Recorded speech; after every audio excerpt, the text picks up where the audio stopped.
नमस्कार मित्रों। देखिएगा, आज हम हिंदी के प्रश्नों से संबंधित कुछ प्रश्न करेंगे। देखिएगा, जो लक्ष्मीकांत वर्मा है, ये आपका ताजी कविता के क्या हैं, प्रवर्तक हैं। ठीक है। राम वचन राय हैं, ये आपका तट तट की कविता के क्या हैं, आपका प्रवर्तक हैं। सत्यदेव राजहंस जो हैं, ये आपका निर्देशनमयी कविता के क्या हैं, आपका प्रवर्तक हैं।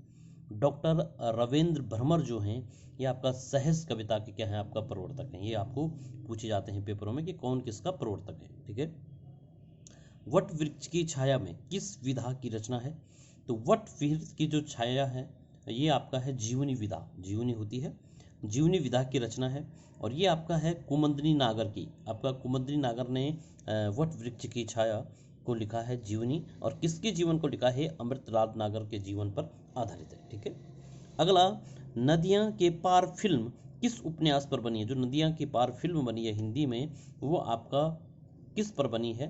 तो वो जो अब बनी है कोहबर की शर्त, और इसके लेखक जो हैं वो आपका केशव प्रसाद मिश्र हैं। इस पर बनी है नदियां के पार फिल्म। ठीक है।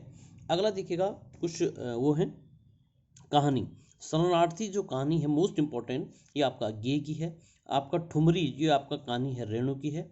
सतह से उठता हुआ आदमी पूछा जाता है हर बार एग्जाम में, सतह से उठता हुआ आदमी किसका है? आपका मुक्तिबोध की कहानी है। याद रखिएगा कि सतह से उठता हुआ आदमी जो आपका किसकी कहानी है? तो ये मुक्तिबोध की कहानी है। ठीक है। शोभा यात्रा, ये आपका कहानी की है, आपका किसकी? भीष्म साहनी की। शोभा यात्रा जो कहानी है, ये आपका भीष्म साहनी की कहानी। ठीक है। क्या हिंदी नाम की कोई भाषा ही नहीं लेख के रचनाकार हैं? क्या हिंदी नाम की कोई भाषा ही नहीं लेख, ये लेख लिखा था किसने? क्या हिंदी नाम की कोई भाषा ही नहीं लेख, जो आपका हिंदी नाम की क्या कोई भाषा ही नहीं, इस लेख को लिखा था, ये लिखा था महावीर प्रसाद द्विवेदी ने। किसने लिखा था? आपका महावीर प्रसाद द्विवेदी ने। ठीक है। अगला है, इन रचनाओं का आपका क्रम बताना, इन रचनाओं का रचनाकार का नाम बताना है।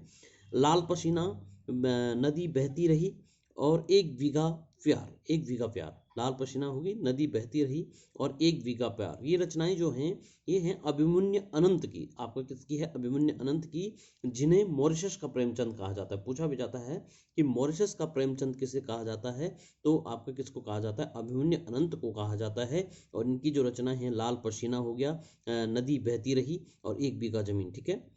अगला है आपका लेकिन दरवाजा जो रचना है, ये आपका किसकी है? आपका पंकज बिष्ट। किसकी? आपका पंकज बिष्ट। लेकिन दरवाजा किसकी? आपका पंकज बिष्ट की है। ठीक है।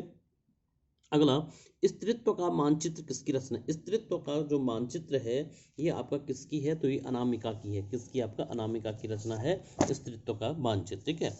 अगला आपका देखिएगा, ध्वन्यालोक जो आपका लिखा गया है, ध्वन्यालोक, ये आपका किसका है? ये आनंदवर्धन का है। और कब लिखा गया? 9वीं शताब्दी में लिखा गया। कब लिखा गया? आपका 9वीं शताब्दी में। ठीक है। मध्यकालीन बौद्ध का स्वरूप पूछा जाता है। मध्यकालीन बौद्ध का स्वरूप जो इतिहास ग्रंथ लिखा है, ये आपका किसने लिखा है? मध्यकालीन बौद्ध का स्वरूप ग्रंथ, ये आपका हजारी प्रसाद द्विवेदी ने लिखा है। ठीक है।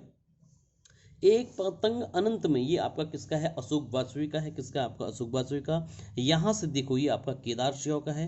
बात बोलेगी, ये आपका शमशेर बहादुर सिंह का है। और आत्मजयी, ये आपका किसका है? कुंवर नारायण का है। ठीक है। तो ये रचनाएं हैं, ये आपका प्रतियोगिता परीक्षाओं में आपको मदद करेंगी। और आपको मेरा वीडियो पसंद आया तो इसे अपने दोस्तों के साथ शेयर कीजिएगा, लाइक कीजिएगा, और कमेंट जरूर कीजिएगा। इसके साथ अगली वीडियो के साथ मिलते हैं अगले दिन। धन्यवाद आप सभी लोगों का, आपने मेरे वीडियो को देखा। बहुत बहुत